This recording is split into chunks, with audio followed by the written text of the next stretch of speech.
నమస్తే అండి. నమస్తే మేడం. అంటే కూరగాయల ధరలు ఎలా ఉన్నాయి ఇప్పుడు? కూరగాయల ధరలు రైతులు పండించుకొని ఎండలో వస్తుంటే ఇక్కడ ధర లేదు, కొన్న వాళ్ళు తక్కువ ఉన్నారు. ఇది 20 రూపాయల కట్టన 10 రూపాయల కట్టనగా ఉంటలే, 5 రూపాయల కట్టనగానే ఉంటలేరు. ఇది అంత కష్టంగా ఉంది. ఇక్కడ ఎండ కూర్చొని అలిచిపోతున్నా కానీ గిరాకులు లేవు, ధరలు లేవు. మొత్తానికి రైతులకు గిట్టుబాటే లేదు మేడం. ఎండలో తీసుకొని వచ్చారు కానీ రైతులకు గిట్టుబాటు లేదు. ఇక్కడ గిరాకులు లేవు. మేము ఏ ధర చెప్పినా కొంటలేరు గిరాకులు.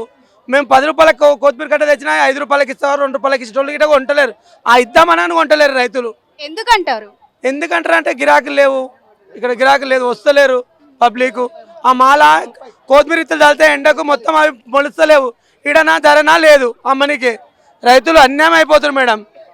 ఇప్పుడు ఏప్రిల్ మే మంత్ అయితే రాబోతుంది, ఎండలు అనేది ఇంకా ఎక్కువ ఉంటాయి కాబట్టి అప్పుడు ఎలా ఉంటుంది రేట్స్?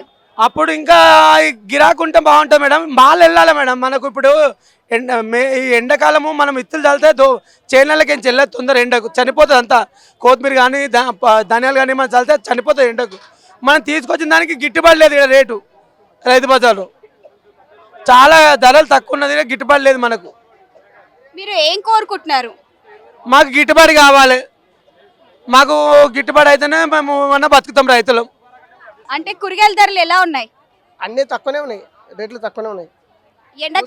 ఎండాకాలం అన్నట్టే కానీ కొత్తిమీర ఎంత ఉండాలో రేటు ఫుల్ రేటు ఉండాలి. కొత్తిమీర పుదీనా ఇప్పుడు అన్నీ అగ్గునే ఉన్నాయి అన్న. 20కి 5 అని ఆరిస్తున్నా పట్టు. మరి కస్టమర్స్ వచ్చి కొనుక్కుంటున్నారండి? ఏం మామూలుగా అనుకుంటారు, అన్ని 10 రూపాయలు అంటారు. 20 రూపాయలు అమ్మాలి కానీ 10 రూపాయలే కొంటారు.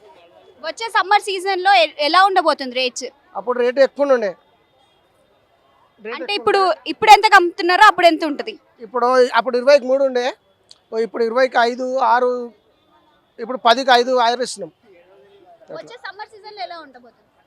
ఇంకా తక్కువ రేటు ఉంటుందా? ఇప్పుడు ఎండకాలం వస్తుంది కదా, ఇప్పుడు ఎండల్లో కూరగాయలు చచ్చిపోతుంటాయి ఇవి ఎండకు, బాగా ఎండకు. కానీ ఇప్పుడు అయితే మాది అగ్గునే ఉన్నాయి కదా.